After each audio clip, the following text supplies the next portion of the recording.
Okay, let's start. If you didn't manage to build Docker image and you have some problems with Docker, then just text me. I will try to help you after the lecture, because it would be really great if you could repeat what we do on this practical part of the course. Uh, Today we will have a short lecture. Uh, First, we will finish the previous lecture 8, because in the end we decided to make a pause so you could install Docker and repeat the last part with Turtle Sim Simulator after me. And then we will have a part of lecture 9. We will discuss only part of a lecture today, because again, before we could continue, I will need to send you a new Docker file, more advanced one, so you could repeat after me some exercises. So by the next lecture, you will need to build a new Docker file with some additional files, because we will start programming our own nodes in the next lecture, in lecture 9. So it would be great if you could repeat after me to get more hands-on experience. So let's start first from the exercise we finished last time. So I reminding you that we discussed um, we discussed the basic concepts of Ros, which are node, topic, message, and Ros Graph. So once again, node is a unit of a program code. So it's a single program which can communicate with other programs by means of topics, by data streams which are called topics. And each topic has a particular message type distributed over this topic. So for instance, there could be topic with images, topic with numeric data, for example, with robot pose, topic for some sensor readings, for example, IMU data, and so on. And all together, all nodes and topics are represent Ros graph, because these are nodes which are programs connected by topics. It really resembles graph. That is why it is used to we used to call it Ros graph. And there is a special tool for visualizing this Ros graph, so we could visualize and analyze our own system, and we will work with this Ros graph tool today. And then we discussed that before starting working with Ros, every time we have to perform source command. This command sets up environment for us. It adds some environmental variables to Linux system. So Ros knows where to read packages, how to work, which version of Ros is installed on this particular computer, and so on. So we need to run this command in every terminal window we work with.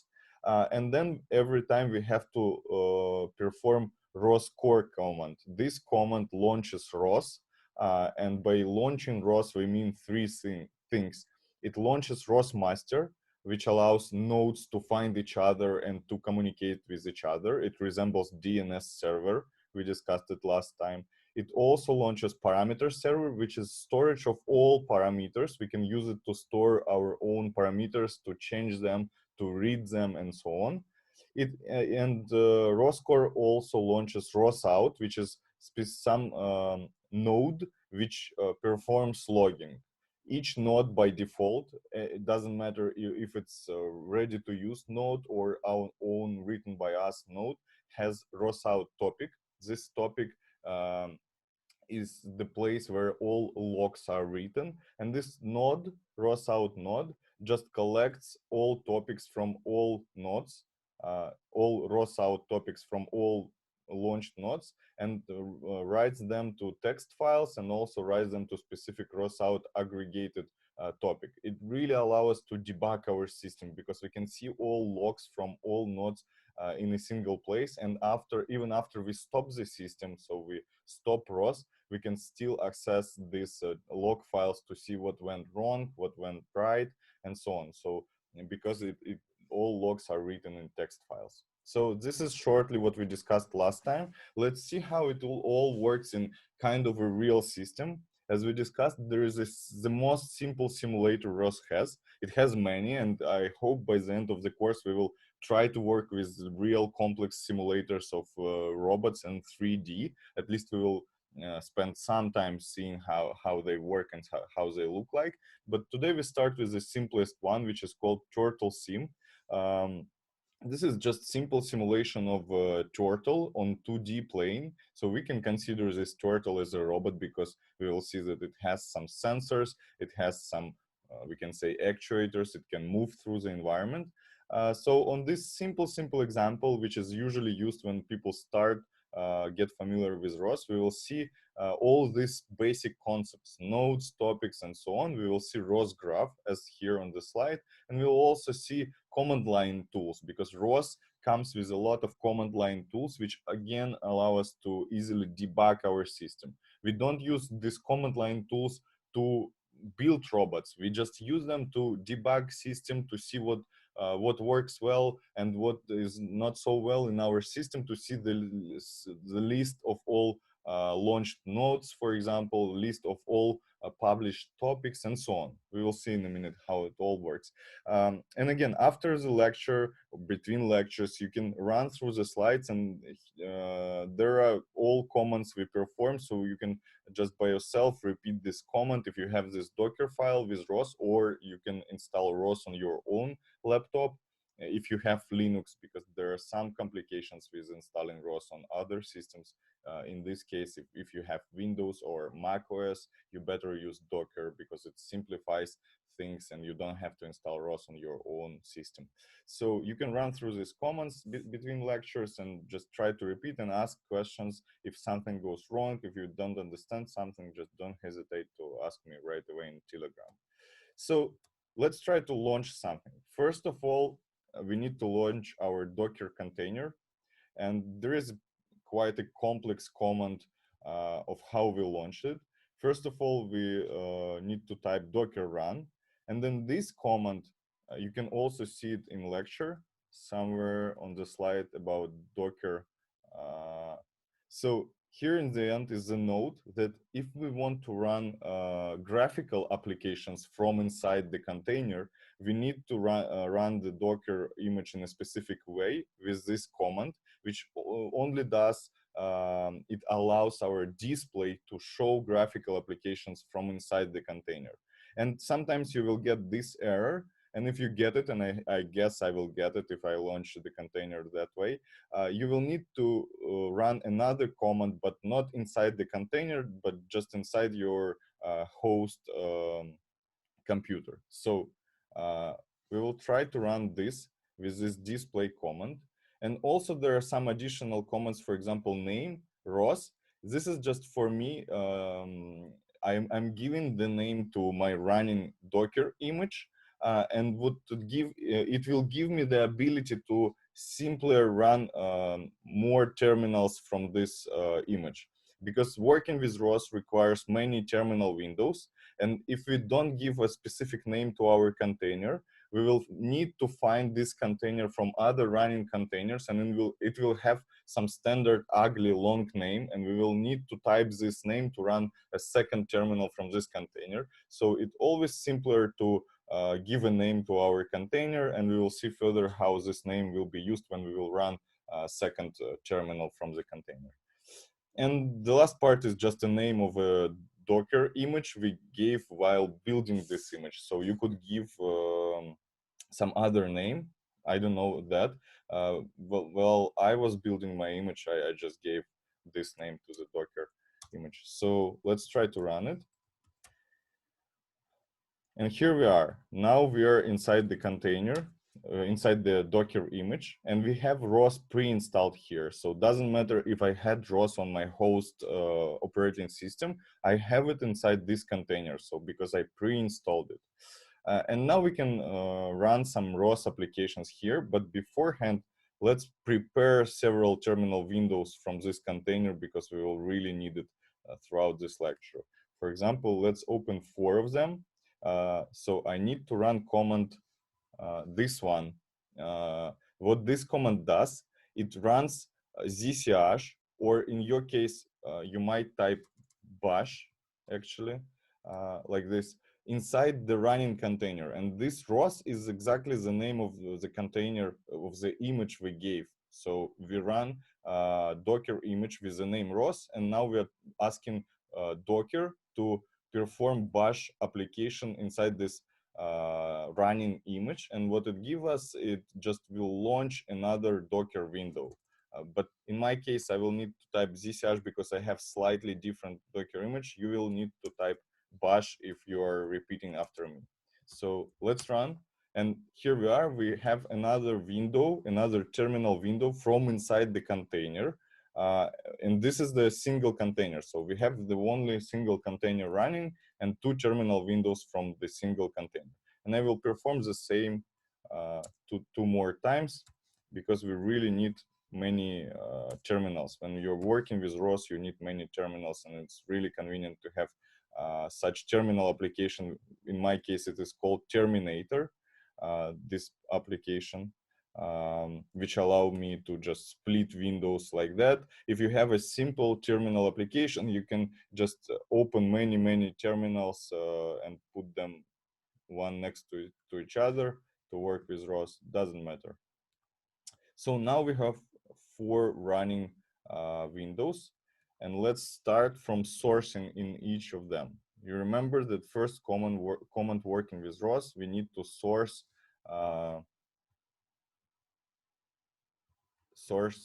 setup file in order to prepare the environment. Again, in my case, it's zsh. From the next lecture, I will give you the container which also will have zsh, which zsh gives us more pretty terminal window. You can see some colors here. In your case, if you build the image I've sent, you will have all in black and white, which is less convenient, but basically the same. So in your case, you need to type bash.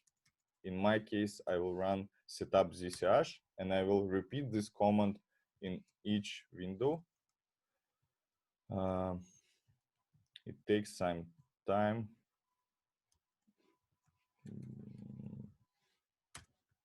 but we need to do that every time working with Ros.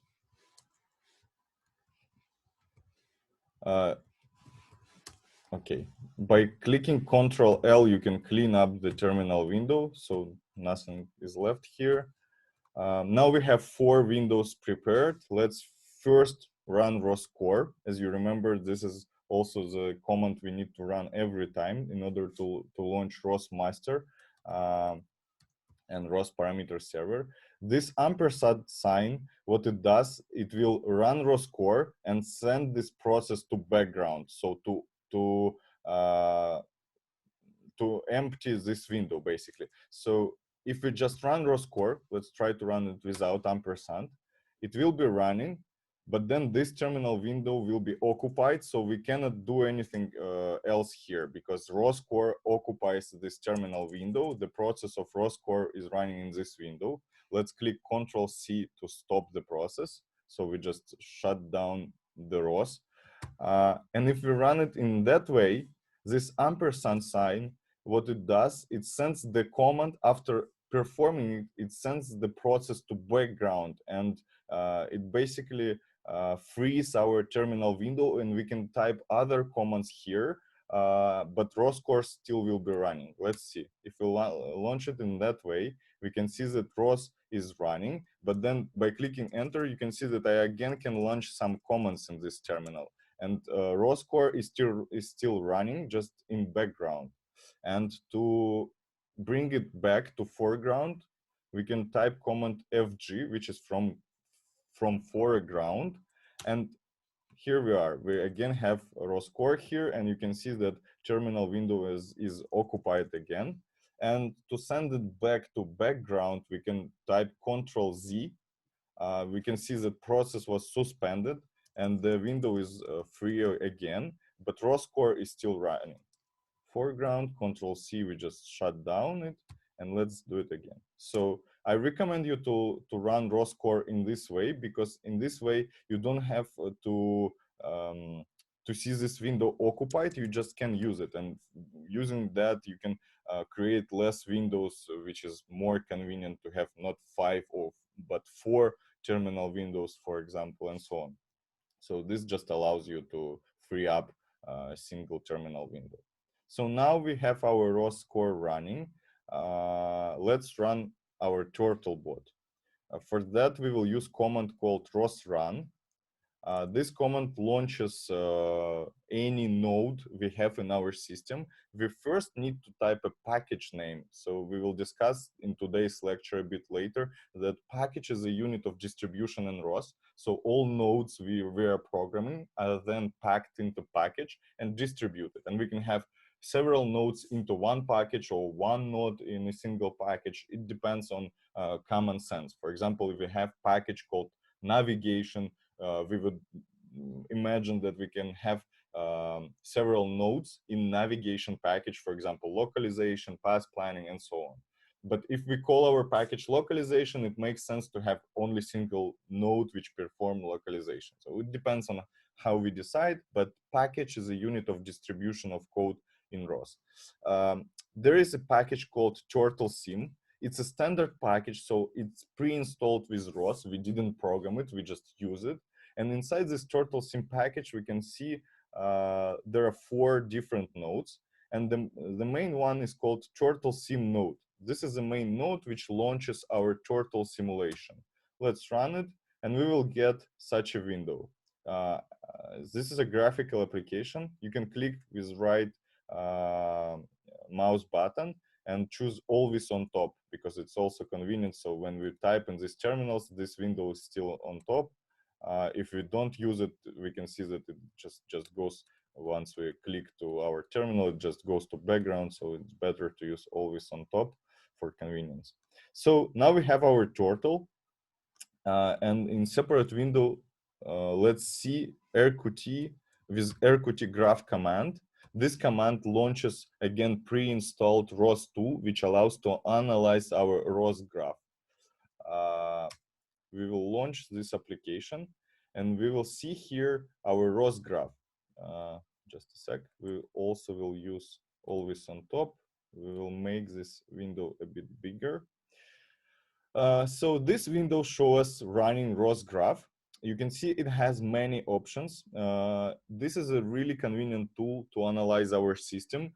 Imagine we can have a system in a real robot running like thousands or hundreds of nodes. And this is the case, for example, when we develop an autonomous vehicle, there would be thousands of these nodes, and you need some graphical way to represent this system. And Ros Graph allows you, this rqt graph tool allows you to analyze complex Ros graph. And for that, there are many options. For example, now we can see that it is chosen to visualize nodes only. We can choose nodes and topics. And again, we have 2 options: only active topics where data is streamed, or all topics, even if nobody is streaming to this topic, but it's declared somewhere in the system. Let's choose this, and also nothing changed, at least for now, because we still have only one node running, which is node of simulation of this turtle. But there is also this debug arrow you can see here. We can click here, and we will see that there are actually many more tools running, but this option allows us to hide debugging things. Sometimes we don't want to see them because the system is complex in any way, and if we visualize here debug tools, it becomes even more difficult to analyze. But for now, it's interesting for us to see what is there. And we can see, for example, that there is turtle sim node, which is node of this simulation. And as we discussed, every node in the system has Ros out topic by default. Doesn't matter if you declared it or not. And there is Ros out node, which reads all Ros out topics from all nodes and logs it to files, as you remember, and to specific topic called Ros out aggregated. And we can see that there is actually a second node running in our system, or even third, because there is turtle sim, there is standard Ros out, and third node. And this node is actually our graphical window, this one. So rqt graph is actually also a node because it needs to subscribe to all data to visualize it. It also represents Ros node, which can visualize this Ros graph. So actually we have 3 nodes running, even though in reality we would think that we will have only one node, which is this turtle sim. Okay, let's leave it here, this Ros graph. There is actually nothing quite interesting at the moment. There was a button to fit it somewhere, fit. So you can click this button to fit the picture. Even if you zoomed it, you can click fit and it will try to fit the whole picture into your window. Okay, let's now run something more interesting. For example, from the same packet called turtle sim, same package, turtle sim, we can run another node which is called turtle teleop key. This is from teleoperation keyboard. So this node will allow us to control our turtle actually. So we're running it, and then it says it has some output to the console. It says that it's reading from keyboard and helps us to understand what we need to do. It says that we need to use arrows to move the turtle and Q to quit. Okay, let's try to press some arrows, and we can see that our turtle is moving depending on which arrow we are pushing forward, turning, if we are using sideways arrows. So that is how we can actually control our turtle. And let's see what changed in our Ros graph. We can update it. Here is a button for updating it. Let's make it a bit bigger again. So there is update button, and we can see that something changed. For instance, there is new node, which is called Tortilleop Turtle, and this is exactly the node we launched. And we can see that it publishes some data to the topic turtle1 cmd well, and this data is read by turtle sim node. And what happens here is actually this teleop node publishes the data depending on which arrow we are pushing, and our simulation reads it and moves our turtle accordingly. And we can even see what is published in this topic. For this, as we discussed, there are command line tools for everything which happens in Ros, and let's use this last terminal to try to work with this command line tools. So sometimes it's just not convenient and not practical to see this graphical tool, for example, RQT graph. Imagine we are working with remote robot, which is somewhere else, not close to us, and it's sometimes just convenient to use command line tools to analyze what happens inside robot. So we will start from the command called Ros Node. And this command can tell us everything about nodes which are running in our system. You can press tab and it will suggest you that there are several continuations of Ros node command. For example, Ros node kill, which can kill some node. Ros node list, which lists all nodes in the system. Let's try this one. And we will see that there is a list of all nodes running in the system. And we can see that this list is quite similar to the list of nodes, which are ellipses here. So there are 4 nodes, and we exactly see the 4 nodes in our list. Every Ros command, of course, can suggest you some help if you just ask. So -minus help will give you the description of all commands which you can run, so you can read it and study. But for now, we just use simple ones. So once again, Ros node list just lists all nodes which are into the system. We can also use Ros Node Info to see the real detailed info on some node. Let's, for example, choose teleop /teleop turtle. And this will give us all info about this node. For example, it tells us that this node is called teleop turtle, which is obvious. Then it tells us that it has 2 published topics. Ros out, which is standard. We know that every node publishes this topic. And also turtle cmd well, which we can see from this picture, that this node publishes this topic. And we even see the type of the topic. We see that this is geometry messages twist. So this already suggests us something about data which is published in this topic. We actually can know that geometry messages is a standard package which contains different geometry messages. We can actually run to the page dedicated to this package, geometry messages. We can read some description, for example, who is the maintainer, what this package is about, and we can see the list of all possible data types which are in this in this package. So this package, every package which has messages in the end, is a specific package which doesn't contain nodes or some code. It only contains description of messages, because as we said, different topics in Ros can have different messages, message types, and we will even define our own message types, but there are standard ones. For example, there is a lot of work with geometry when we are working with robots. That is why there is a standard package with messages called geometry, and it defines some standard message types which commonly used in robotics. For example, point, pose of the robot, vector, and many more. And we saw that the type of the message which is published to this topic is twist. Geometry messages twist. Let's find this through this list. Twist, here it is. And we can read the description of the message. So we can see that this is defined in a file called twist message, and we will write on our own messages in next lecture, I guess. And we can see the description.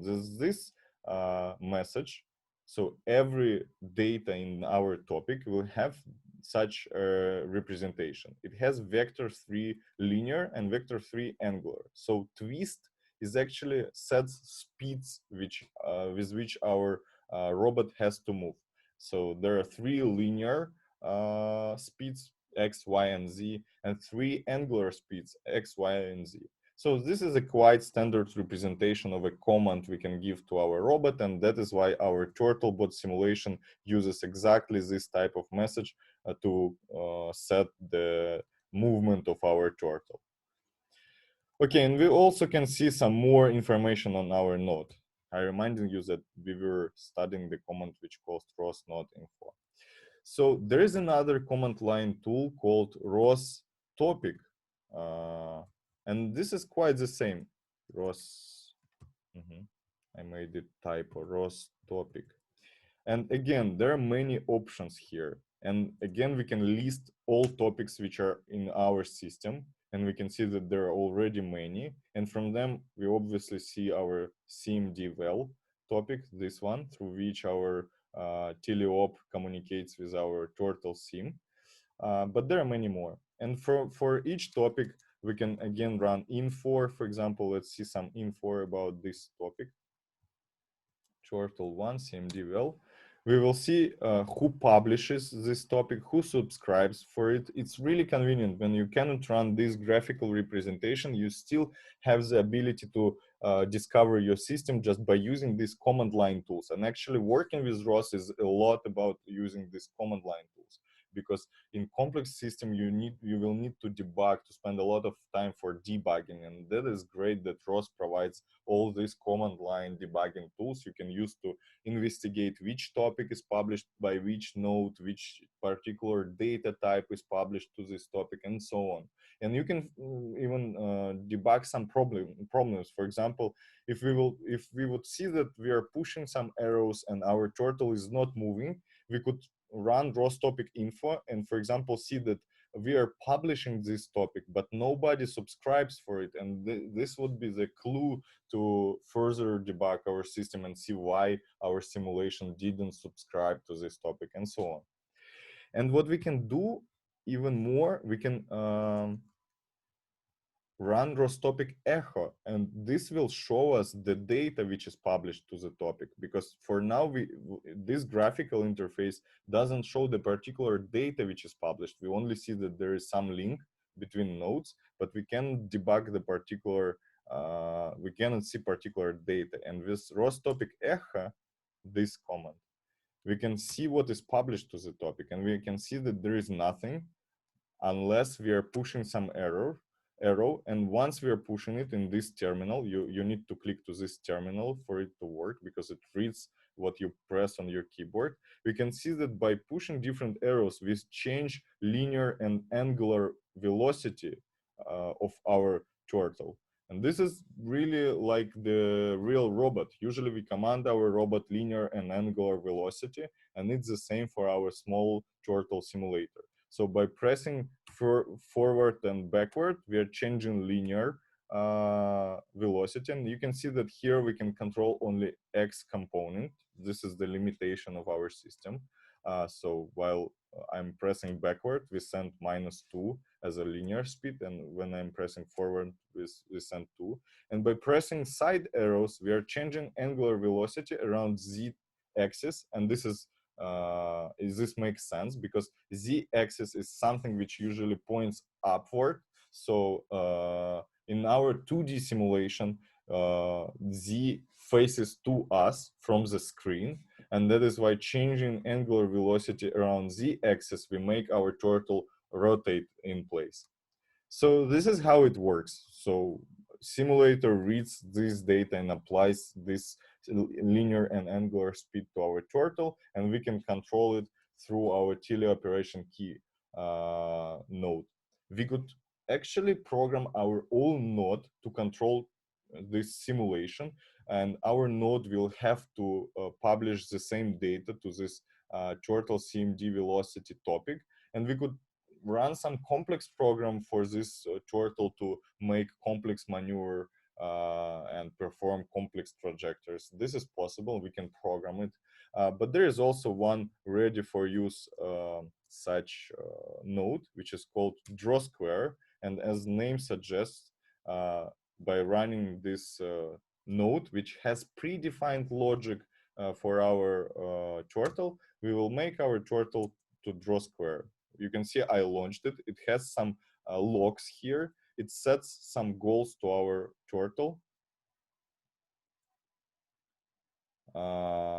You can see that we can understand that we reached the goal and set new goal after we reached previous one. But you can ask how this node knows that turtle reached the angle, because we need some mechanism to understand that turtle reached the angle in order to give it a new goal. You can see that we always understand that we reached the goal and we give a turtle new goal after that. And by analyzing our graph, we can see that something changed here. So now we have this another node called draw square, and we can see that it also publishes velocities, which our turtle reads, but it also reads some data from our simulator. You can see that our simulator now publishes pose of the turtle, and our program reads it. And this is how it works. So we give a new goal to our turtle sim, and then we constantly analyze the pose of the robot, the pose of the turtle. And once we understand that it reached the goal we published, we desired, we give a new goal to our turtle. And we can see what is published to this topic actually. Again, Ros Topic, info. And now we want to analyze topic turtle1 pose.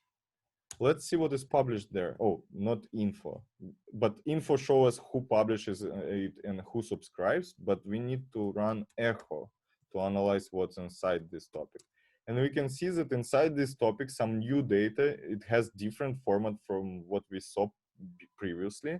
And actually from info, we can see that it has type pose. And again, this is typed from standard geometry messages types. We can also find it here.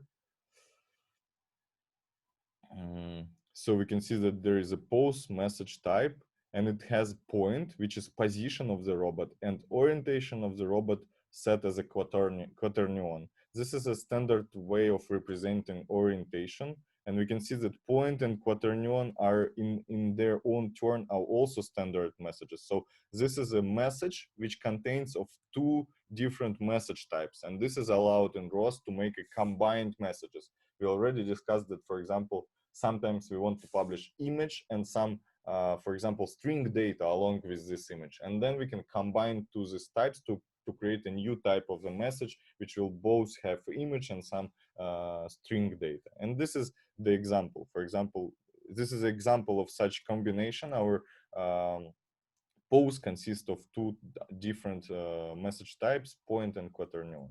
And we can see it by saying echo. We can see that our robot, our turtle, constantly streams its own position. There is X, Y, and orientation, theta. It also streams its linear velocity and angular velocity, so we can analyze all this from this topic, which is called Turtle 1 pose. So this is a basic example how Ros system work and how we can analyze it using both graphical interface and command line tools. There are many more command tools and options we can use to analyze our system. We will, throughout these lectures, we will work with different ones. Of course, it's not possible to cover all tools within such a small course as we have, but you always can run to Ros tutorials and see what is written there. And we have on each slide, we have this links, so you can read more on what is going on and how to work with Ros. Because of course it is really huge system which allows you to do many more things than we do in these lectures. So it's really preferable if you work between lectures and study something and ask questions, because there are many more possibilities with Ros. So moving to the next lecture from here, let's discuss some more Ros concepts, and we will start from Ros file system. We will see how Ros is installed in our system and from which parts Ros consists. But before moving there, maybe you have some questions. You can type to the chat if something was unclear on the previous demonstration, or if you want to discuss something or ask something before maybe moving further.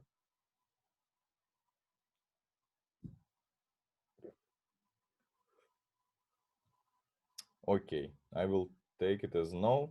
I'm reminding you that you can ask questions anytime. Just raise your hand or type to the chat.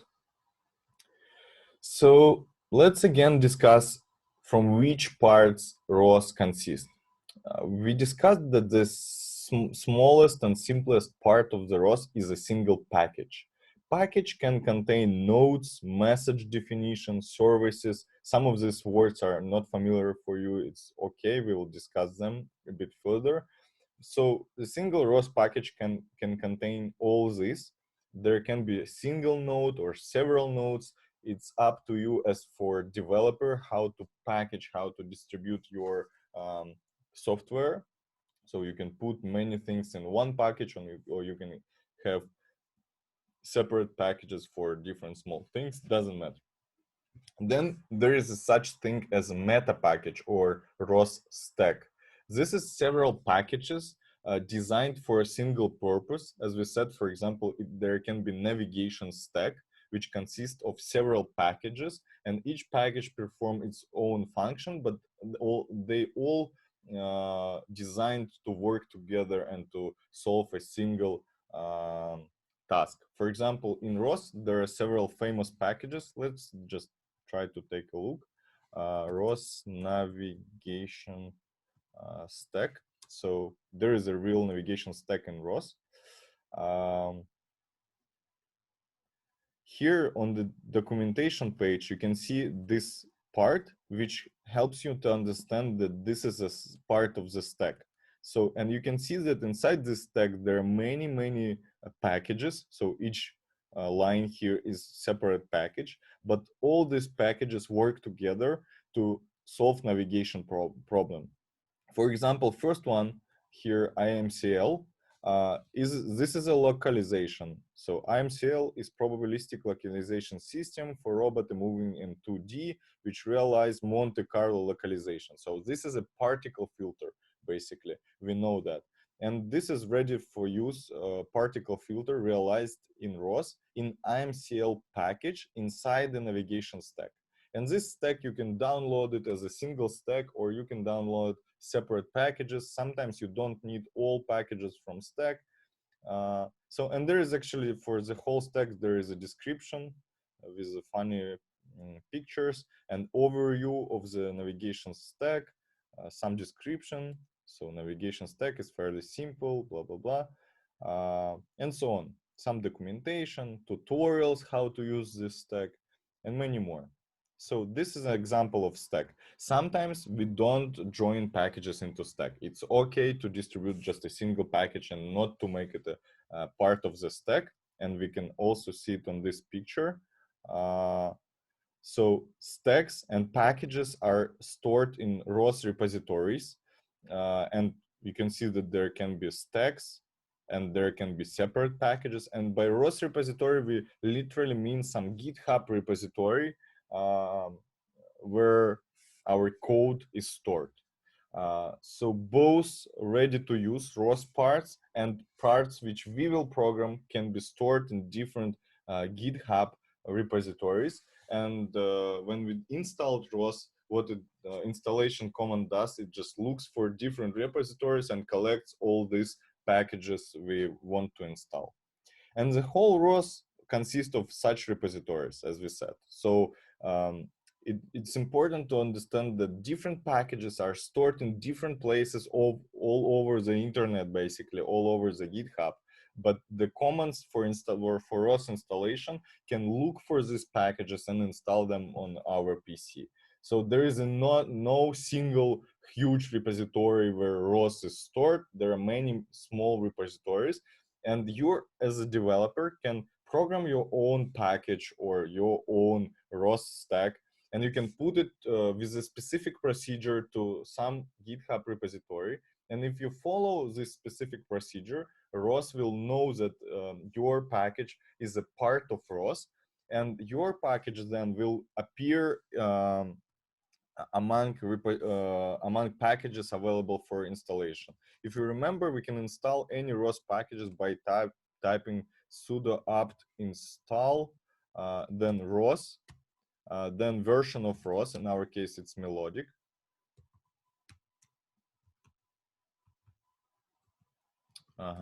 Inside the container, it doesn't work well. So let me run just another terminal window on my host machine.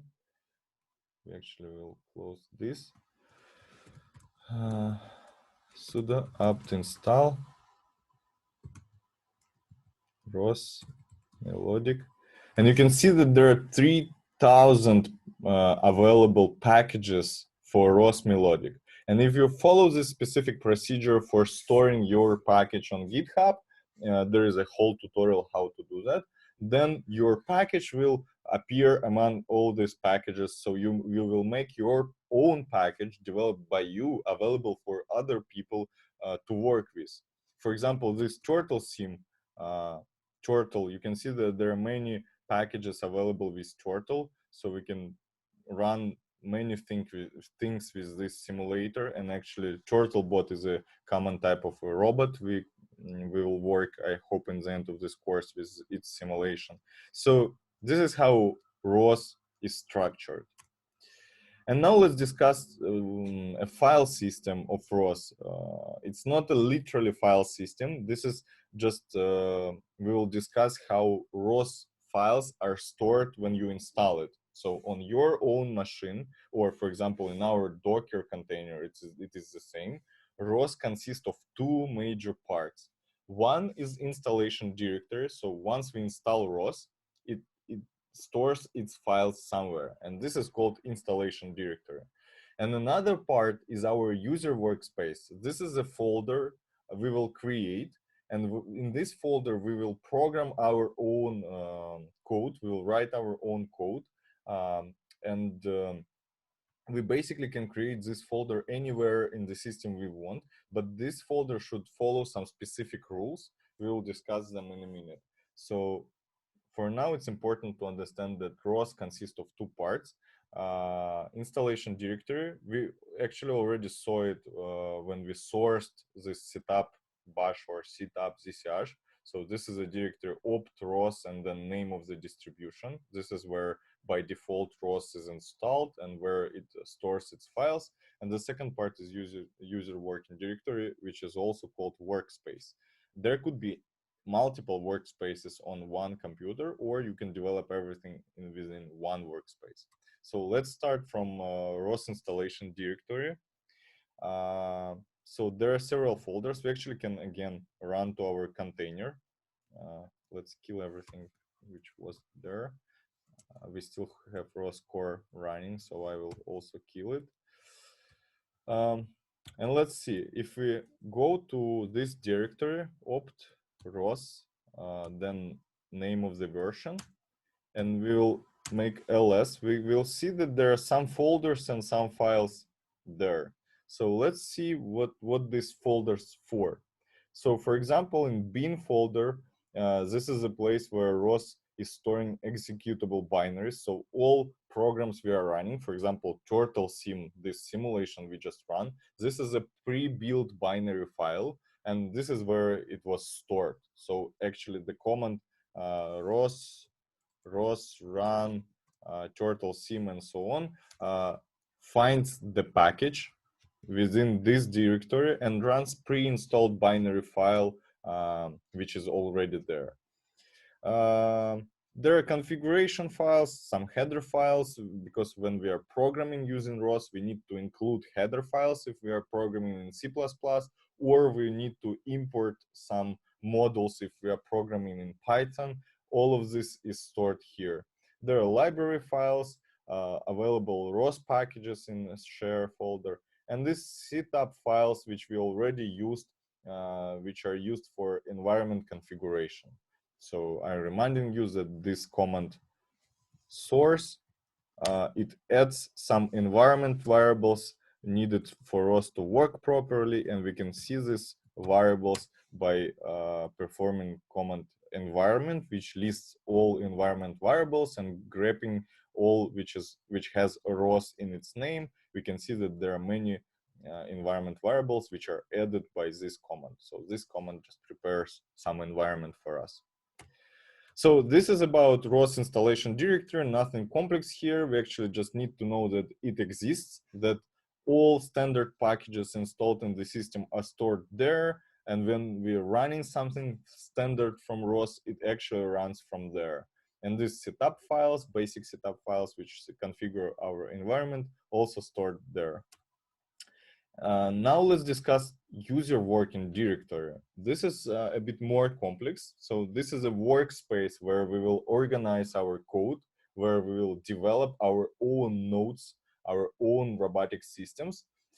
This directory can be placed anywhere in the system. It can have a random name, usually a good practice to give it something like Katkin workspace name. But you can choose any name you want.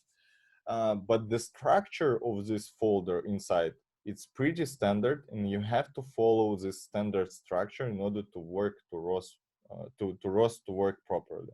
And let's see, first of all, there is always Src directory. This is a directory which contains source files of our packages, which we will develop. And inside this source directory, there is a high level or root CMake file. It always should be there. It allows Ros to to compile our own code. We'll work with it on the next lecture, and we will see how this file is configured. And then there could be different folders for different packages. For example, we can develop several packages at the same moment. They all are placed inside our working directory, our workspace directory. We can give them random names, localization, path planning, my own localization, whatever. Usually it's a good practice to give an understandable name which shows the purpose of the package. And inside each package folder, there could be many different folders as well. And again, they have standard structure, but each package has to have two files. CMakeList, again, for each package, and so-called file manifest, package.xml. We'll see why these files are needed and what they do in a minute. But for now, you have to remember that each package has to have these files inside. And then there are also some directories to which our compiled packages are stored, build, devel, and install. You can see the description here on the slide. These are pretty standard, and these folders are created automatically once we compile our code. So what we can do here, we can try to initialize our workspace. We are not going to program our own nodes today. We will do it on the next lecture because I first will have to distribute a more complex Docker container for you. But at least we can create our own workspace and initialize it today. So let's try to do that inside our Docker container. I will go to home folder. This tilde will change directory to our home folder. You can see that there is nothing here, and you can see that the path is the following /root. This is a home folder inside our Docker container. Let's actually kill these terminals. We will not need them. So once again, we're inside /root directory. And we can just copy commands from a slide. And what this command will do, it will create directory called my Ros workspace. This is how we will call our workspace throughout this course. This is just a name we chose. And inside it, we will create another folder called Src for sources. And you can see that this follows this structure. So we have our working directory first, and then we necessarily have Src folder where we will store all our packages. So, and -p here allow us to create parent all the directories on the way, even if they don't exist. So you can see that what we are asking here is actually to create two directories, and this -p flag allow us to do that. So let's try to run this command. Okay, and we can see that now there is a folder my Ros workspace, and we will, if we will go inside this folder, we can see that there is Src folder inside. Let's go to Src folder, and let's see the whole path where we are. We are inside root, my Ros workspace, Src. By this command, you can run one level up, so from Src to my Ros workspace. We already done that, and now we can run command which is called catkin make. We will discuss what catkin is on the next slides, but for now, just what you need to know is that catkin is a build tool for building or compiling our own code in Ros. So Ros has its own build system which allow us to build code, so to compile our code into binaries or libraries from a source code, and it's called catkin. This is actually an extension of a CMake build system. If you worked with C++, you should be familiar with CMake. If you never worked with C++, it is not that important at the moment. You just need to know that catkin really resembles CMake, which is build system for C++. Here it is used, doesn't matter if you work with Python or C++. So developers of Ros decided that they will use this build system, which both allows building C++ code and creating Python packages. This is a standard way of building packages inside Ros. So we'll discuss it in more details a bit further, but for now we can run this command.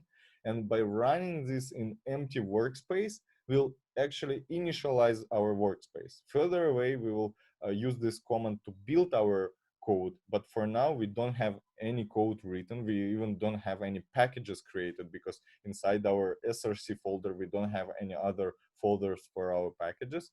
But this command, if we run it from my Ros workspace, you need to run it not inside Src but inside your workspace folder. If we run catkin make, we will see some output to the console, and what it does, it actually builds our code, but since we don't have any code, it just initializes our workspace.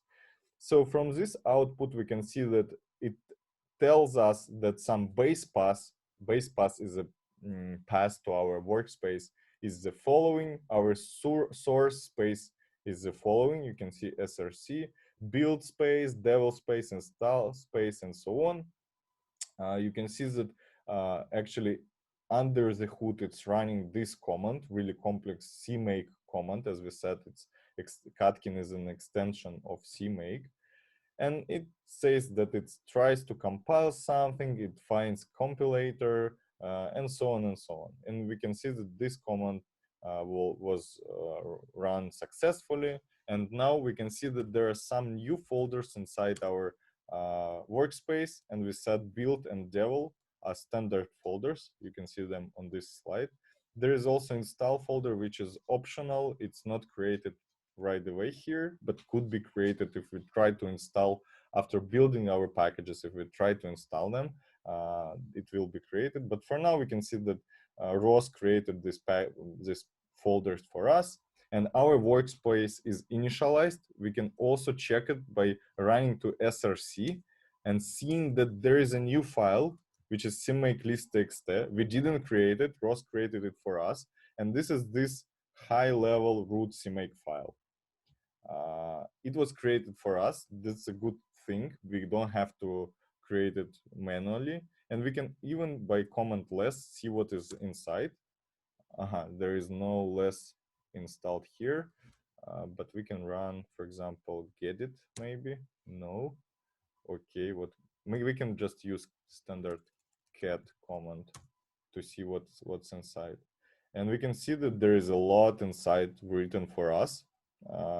We didn't have to create it all manually. This is a high-level CMake file, which tells Ros how to build our code.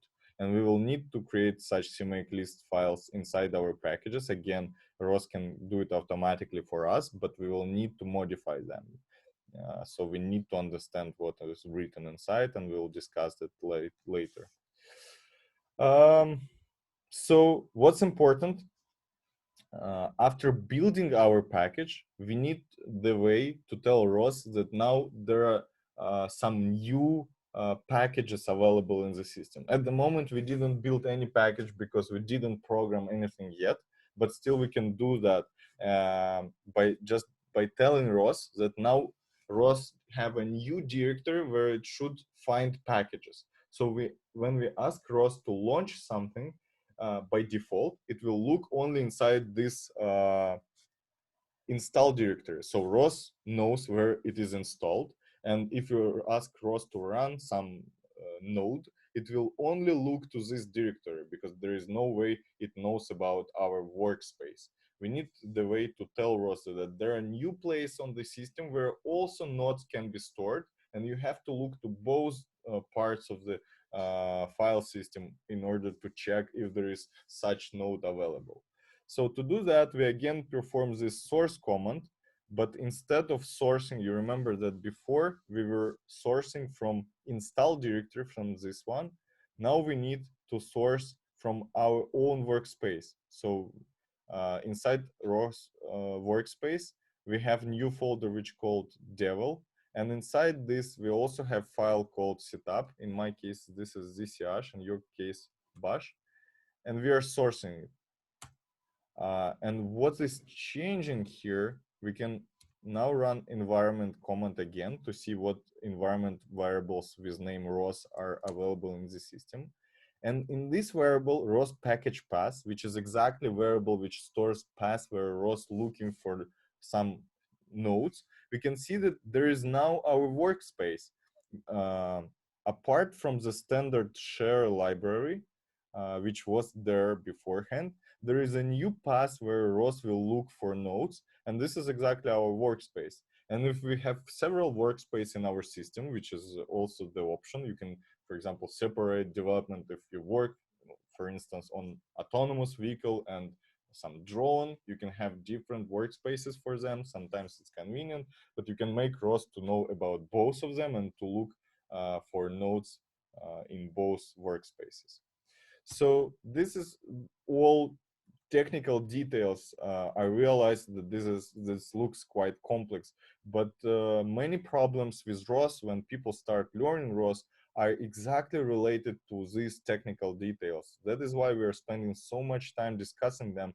I want you to understand the mechanism inside the Ros and how it actually looks for packages, how it initializes packages, because it will save a lot of time a lot of your time in the future if you work with Ros. Because sometimes people start coding right away without understanding how Ros works under the hood, and then they spend hours and hours debugging some quite easy problems just because they don't understand how all this works under the hood. That is why we spend so much time on this.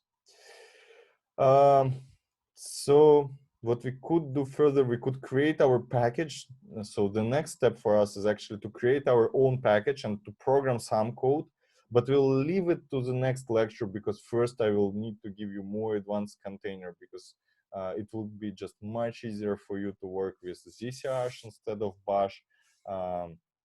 So I suggest to skip this step for today, and we will start exactly from programming our own nodes in the next lecture. And this is where something really interesting I think should start.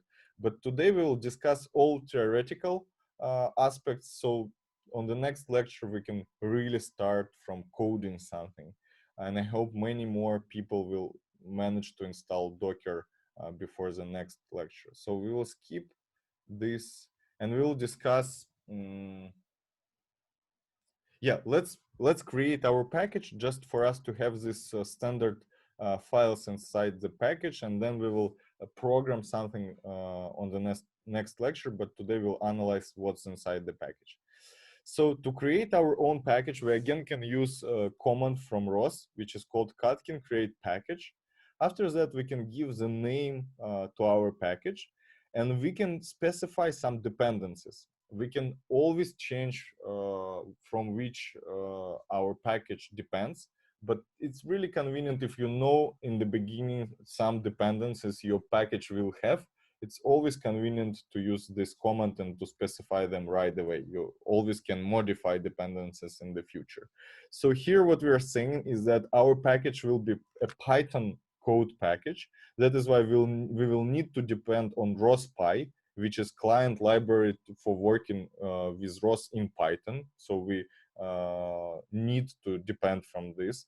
And also we will depend from standard messages. Standard messages is the same as geometry messages, which we saw today. This is just another package defining message types in Ros.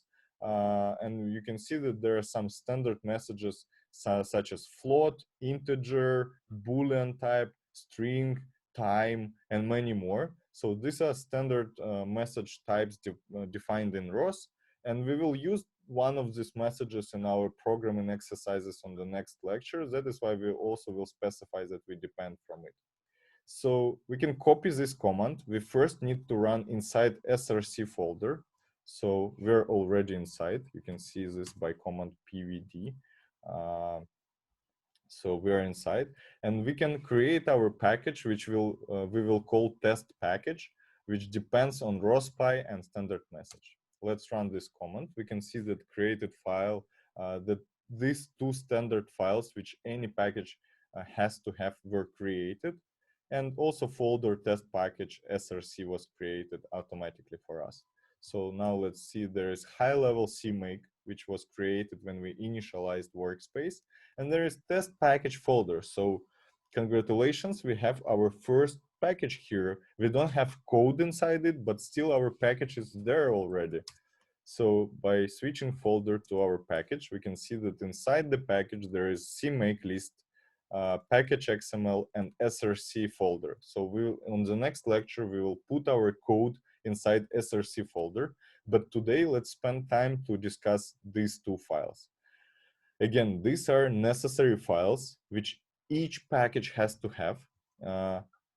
Going back to the structure, we can see that any package here has to have these two necessary files, CMakeLists and package.xml. Let's discuss them in more details. We'll start from package.xml. So package.xml is called manifest file, and it defines the required information about the package, its name, version, authors, who currently maintains the package, and dependencies from which package depends. So all this information has two purposes. First purpose is really simple. If we open some wiki page of Ros, related to some package or some stack, as in this case, we will see all this information written here. Some description of the package, who is the maintainer, and his mail usually, because if we want to ask some question from maintainer, we have this mail, we can just write a mail to the maintainer. We have a license using which this package is distributed, and many more info. And actually, where this information comes from, it comes directly from this package XML description. So this description, you can see the minimal example here. This description gives the version of the package, its description, email, and the name of the maintainer, and many more. And this is all useful information which is used when generating these wiki pages. So actually, these wiki pages on the Ros web page are generated automatically by analyzing this package XML. And let's see what is written inside our package XML, which Ros created for us. Let's use cat command and then choose package XML. And we will see that there are many things written. Actually,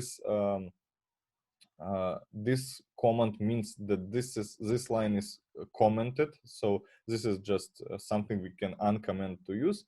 But in the beginning, there is some standard information. For example, name of the package. We can see that this is a test package. It is a 0 version because we are, as a developers, didn't release package yet, so we can just put some version when we will be releasing it. There is even a small description which was automatically generated for us. Of course, we can open this file and edit this description. For example, we can type here that this is a test package created inside Introduction to Mobile Robotics and Ros course of Higher School of Economics, and so on. There is maintainer, so we actually, if we decide to release this package, it's better to fill this with our name and our email, so people can connect us if they run into some troubles with our package and they want to ask some questions, and many more, license and many things. So this package XML first purpose is to generate this understandable description of the package to for people to understand who is maintaining, what is this package purpose, and so on. But there is a second purpose of this file. This second part, you can see that in the second part, there are dependencies specified for our package. So in the second part, and if we see our file again, in the second part, this one, you can see that there are some lines added for us, which are saying that build tool for this package is Catkin, because any package within Ros is built with Catkin. But also there is some dependencies, build dependencies and execution dependencies. And we can see that there are two packages we specified when we were creating these packages, this package, RosPy and standard message. Of course, we can open this file and add more dependencies, but these are dependencies which were added automatically because we were running this command and specifying these two dependencies. Usually package depends on many other packages, and that is why there will be a long list of dependencies. And these dependencies are used by Catkin building system to find packages from which our package depends while building package. So if you worked with software, with programming before, you know that if your software has some dependencies, you need to give your compiler a clear way to find these dependencies. And this is how we make Catkin to understand that we are dependent from these packages. Please find them for us and use them while building our package. And if we forget to specify something here, our Catkin will be not able to build our package, because it will not know that our package depends, for example, from standard messages. It will not look for standard messages. And once running to using standard messages inside our code, it will not understand what is this, because we didn't specify that we are depending on this package. So this is the second purpose of this manifest package XML file, to specify dependencies.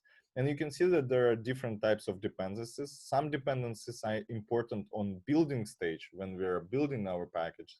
And some dependencies are needed when we execute our package. These are two different types of dependencies.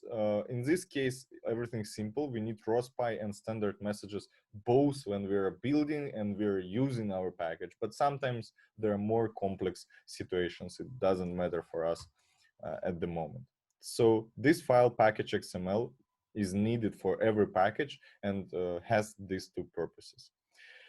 And now let's discuss the second file, which is CMakeLists.txt. But before discussing it, let's first say a couple of more words on Katkin. As we said, Katkin is a build system used in Ros. There is more rigorous description here on the slide. So it's automation system for building software from source code created for Ros. It allows us to generate or build targets such as libraries, executables, generated scripts, etc. from source code. Katkin, in its essence, is a set of CMake macros and Python scripts, which extends the capabilities of CMake. So CMake is a standard build system for C++, and developers of Ros saw C++ and Python as the main languages, and then they decided to create a single system which allows both to work with Python and C++ and with other actual languages to help developers to configure our system. So sometimes our systems are really complex and we don't want to use just a pure compiler to specify that compiler needs to build our software from this file, this file, this file. It's quite tedious. That is why such an automation build system such as CMake used in C++ at least to make this process simpler. And Katkin is specifically developed upon CMake for Ros. And we'll see that it has some specific commands for us which just make our life simpler. At first, working with Katkin in CMake can be a nightmare because this is quite a complex thing, especially if you never worked with C++ and only with Python. It really looks scary and complex, and people sometimes make many mistakes and really spend hours debugging.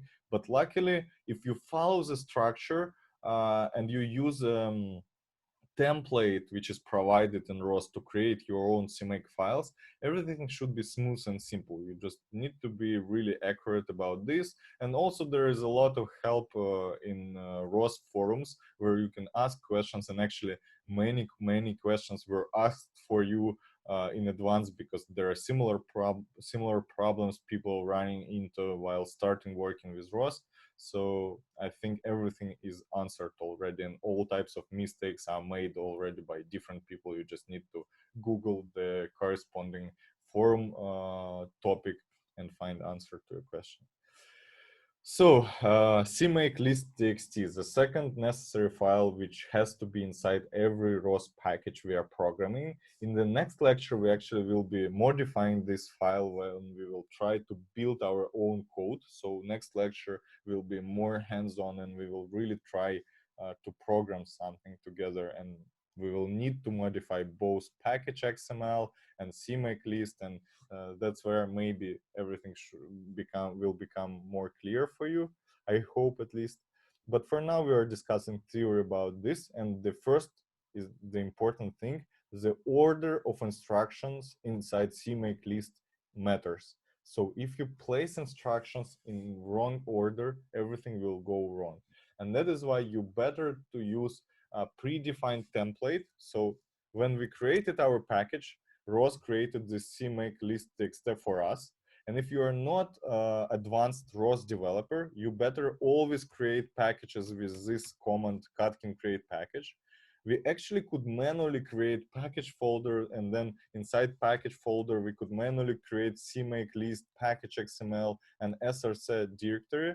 This is not forbidden. It will work, but we will need to place everything in these files manually in this case.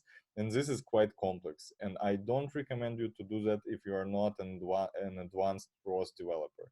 For beginners, it's always simpler to just use this command, and it will run everything for you, and then you will need only to modify these files. And we can see that inside CMakeList.txt, there is a lot of written already. You can see that many lines are commented. This means that these lines are commented, and there is a lot of human readable description why this or that command is needed and what they do. So this is a really cool template which is made for you, and you can just modify this template to make your system work. And this is exactly what we'll do on the next lecture.